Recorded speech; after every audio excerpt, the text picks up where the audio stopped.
Hello, this is teddygaming and welcome back to another review on the Teenage Mutant Ninja Turtles tmnt The Saturday Morning Adventures issue number 3. And this issue was a downgrade compared to the last issue. Now, the last issue, it felt a lot like the 80s show and I loved it to bits. However, with this issue, it was, I don't really know how to say it, because on the one hand, you do have Casey in this issue and I love him. But it's this version of Casey, so you know what to expect.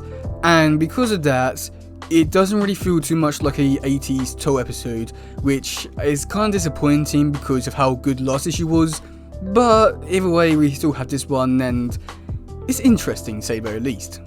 Okay, so to start this issue off, we had some robbers breaking into a place, and then that's when they interact with Casey Jones, and he starts to beat them up, and then that's when we get revealed that he has powers, and electricity ones, and yeah. So this is when the police come in, and April arrives on the scene trying to get an interview, but one of the police is not being very helpful, and is tells her to go away, really. So then back at the lair, April is telling Donatello and all the other turtles about this, and that's when Donatello comes up with an idea to help April out. We're giving her a piece of paper, letting her know where Casey's going to be, and that's when April goes out and finds where Casey is, and he's tracking down someone, and that's when the turtles arrive. And this is when things go a little bit weird, I would say, but like in the normal type way, just because of how Casey is in this universe, and it's unique for Casey Jones, I would say. He starts to attack the turtles for maybe not even having a driving license. And if that's the case, why didn't he attack them sooner in the show? Because he knew about this and stuff like that. So I do find it a bit weird, but at the same time, it is still quite cool to see Casey go up against the turtles for like the fifth time or something like that. So it's unique and cool, but at the same time, it's frustrating because of this version of Casey. So that's when the Turtles go to TCRI, the first time we get to see TCRI in the universe, which is actually quite cool, I would say. And that's when one of the professors gives the Turtles a way to stopping Casey, and that is basically a way that Casey has to drink this antidote before midnight, and then he can be normal. But if he doesn't, he's just going to be like creating more problems, just because all the electricity that he's using is coming from the power grid. So yeah.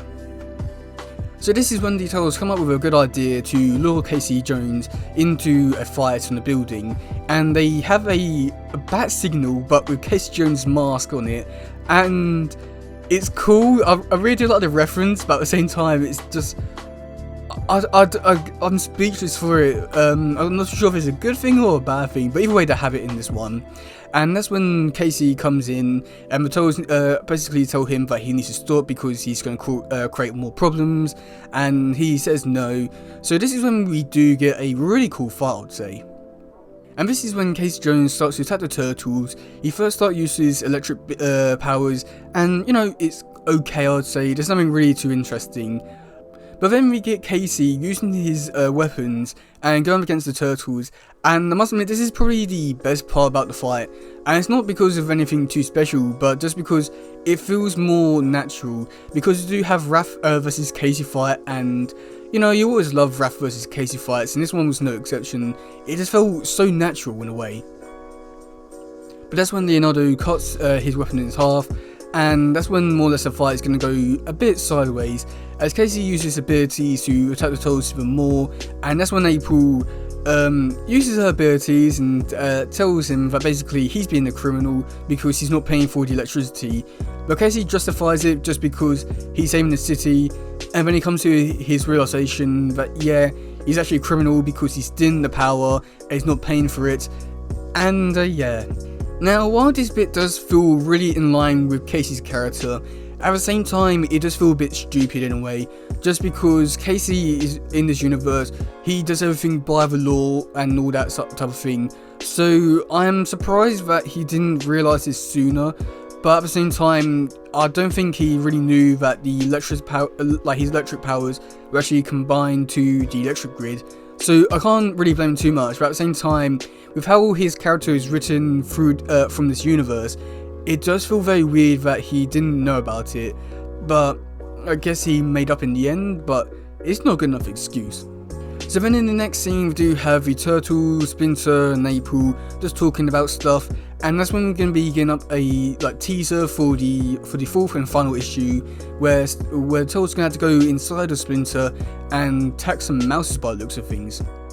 So yeah, overall this issue was rather interesting and really frustrating, because on the one hand it's this version of Casey, and I feel as though I'm going to keep making this point over and over again, but that's only because it's this version of Casey. Everyone has their clear picture in mind of what Casey should be, and the 87 Casey is just not that Casey.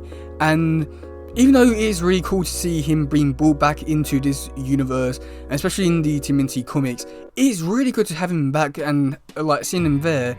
But at the same time, it is just this version of Casey. I don't think he's a really interesting character. I mean, not in this universe. And to make a whole comic about it was just very weird, I would say. So it was a really cool and interesting and fun story to see Casey get powers. But at the same time, I feel as though they could have done a pretty bad job at this, going after a different character, maybe a brand new character, or someone a bit more interesting. Or if they were going to use Casey, I feel as though they could have used him in a much better light and do something more interesting with his character, instead of making him a criminal and then basically be in denial about it. I feel as though they could have done some interesting things, but I just don't think they utilised it too properly.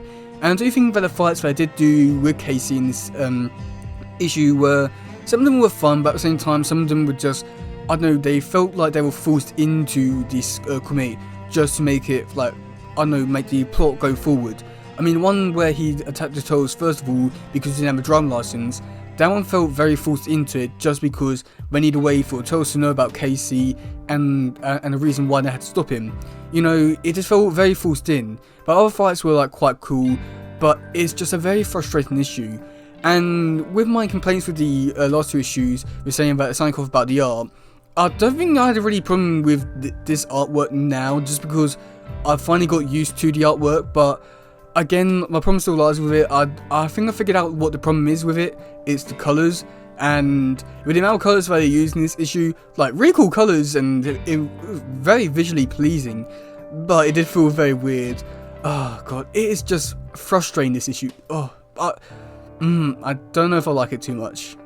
But yeah, that's gonna be it for today, guys. I am quite interested to hear what you say about this in the comment section below. Do you like this issue? Do you not? Do you like this version of Casey? I doubt anyone does. But yeah, that's gonna be it for today, guys. If you do like something, please share, like, subscribe, and all that stuff. Goodbye, yo. Bye.